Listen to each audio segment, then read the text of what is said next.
জিজ্ঞেস করছিস আমি কোথায় যাচ্ছি? তুই বুঝতে পারছিস না? ভাই 1 মিনিট দাঁড়াও। অরূপ আপনি আসুন, ভেতরে আসুন। বৌরানী এখন আর বসবো না, এখন আমি আসি। না দরজা থেকে সে চলে যাবেন কি?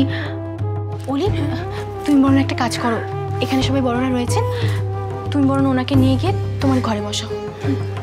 এসো।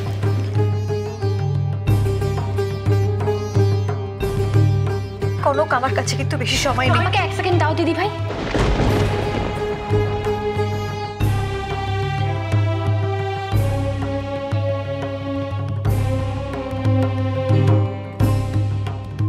ননিদি, ননিদি একটু চা জল মিষ্টি অলির ঘরে পাঠিয়ে দাও না।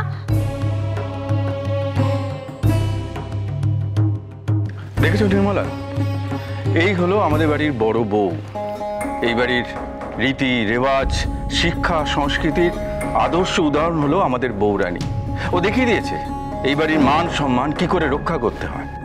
দিদি ভাই ছাড়ো, ছাড়ো তুমি, ছাড়ো দিদি ভাই, ছাড়ো তুমি।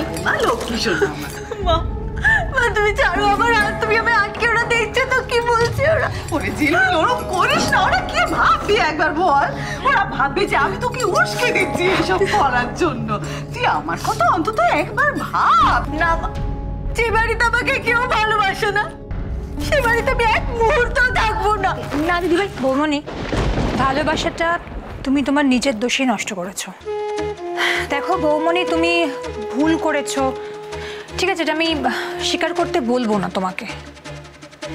তবে কি জানো তো, অনেক সময় না চুপ করে থাকলে ব্যাপারটা খুব তাড়াতাড়ি মিটে যায়। আবার এই ব্যাপারে কথা বলা শুরু হলো। আমার মনে হয় এই টপিকে কথা না বলাই ভালো। Let's just and this topic. তোমরা সবাই আমাকে একটু বলবে কি হয়েছে, কেন দিদি ভাই এভাবে?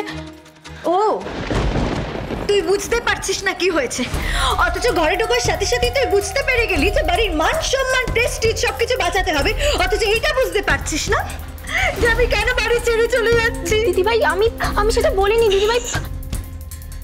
আচ্ছা, সবাই যখন তোকে দোষ দিচ্ছে তখন তুই ক্ষমা চেয়ে নে না, তাহলে তো মিটে যায়। ক্ষমা? তার চাইতে আমি এবারে ছায়া পর্যন্ত মারাবো না। না দিদি ভাই এরকম করো না, যেও না। ঝিলমিল,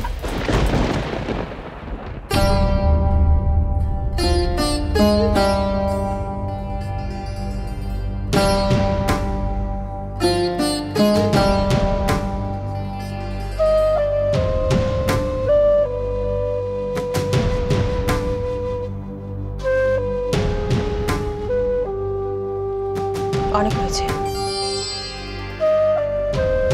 অনেক রাত হয়ে গেছে, ঘরে যাও।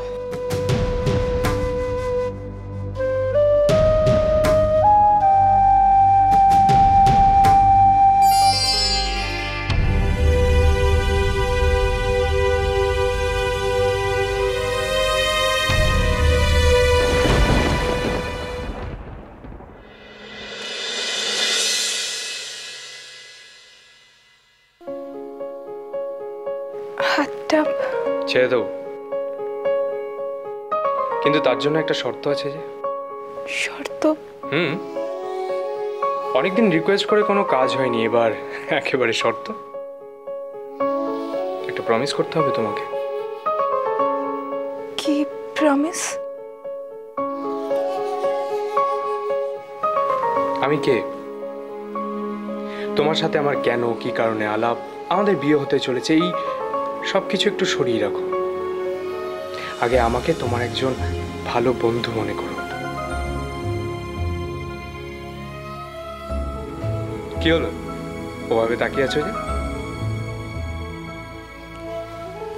একজন বন্ধু ভেবে আমাকে সব কথা বলা যায় না অলি?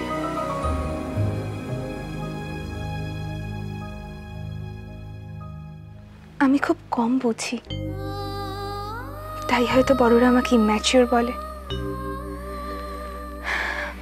কিন্তু ছোট থেকে আমি ছোট মা শিক্ষায় বড় হয়েছি, তাই যতটুকু জানি, যতটুকু বুঝি, সেটা থেকে বলতে পারি হাত বাড়ালেই সবাই বন্ধু হয় না। বন্ধু হওয়া খুব কঠিন একটা ব্যাপার। অনেক ভাগ্য করলে ভালো বন্ধু পাওয়া যায়। কখনো কখনো তো এরকম হয় যে সেই ভালো বন্ধুই জীবনের সব থেকে বড় শত্রু হয়ে দাঁড়ায়।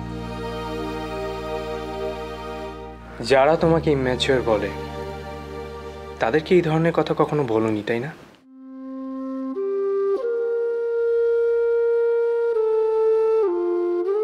খুব ভালো তুমি অলি, একটু বেশি ভালো, তাই তোমার প্রবলেমটাও বেশি। আমি বুঝি তোমার চেপে রাখা কষ্টটা, শুধু চাই তুমি নিজে কিছু বলো আমায়।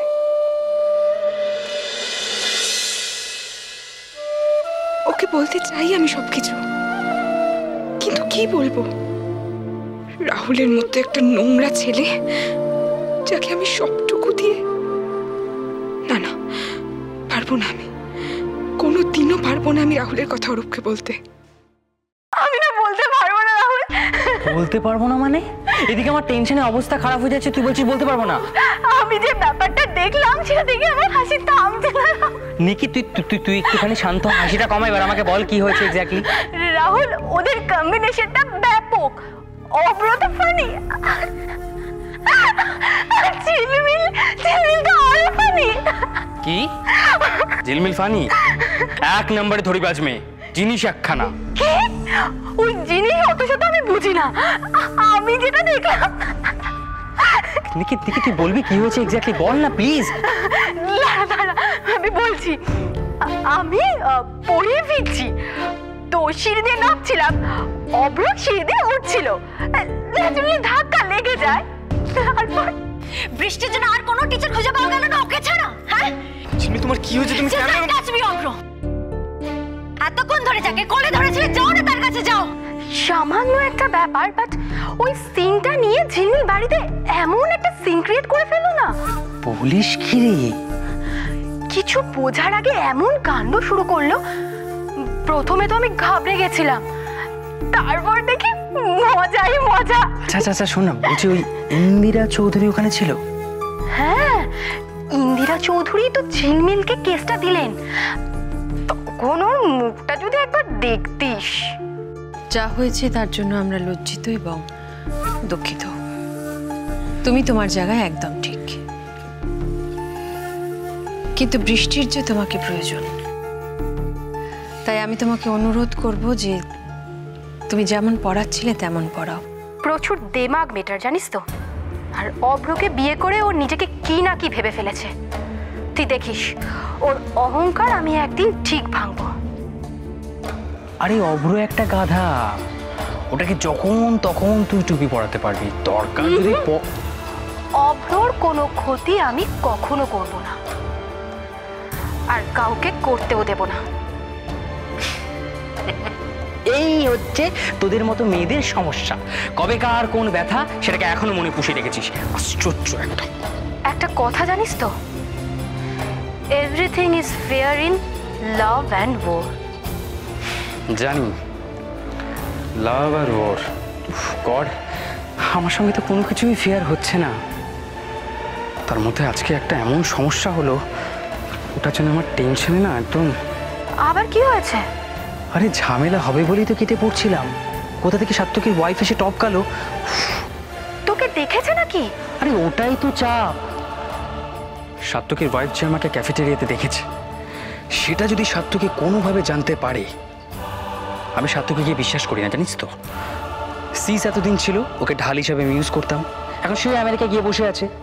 কি যে হবে ভগবান। তাহলে আর কি, টেনশনে আপাতত অলির কেসটা ক্লোজড, তাই তো? No way. অলির জন্য আমি মার খেয়েছি, অনেক কষ্ট করেছি, অনেক কিছু টলারেট করেছি, এত সহজে ওকে আমি ছেড়ে দেবো? সেরকম তো কোনো চান্স আমি দেখতে পাচ্ছি না রাহুল। আমি দেখতে পাচ্ছি, অলিকে আমি বিয়ে করব। আর ঘটকারি কে করবে জানিস? কে? ঝিলমিল।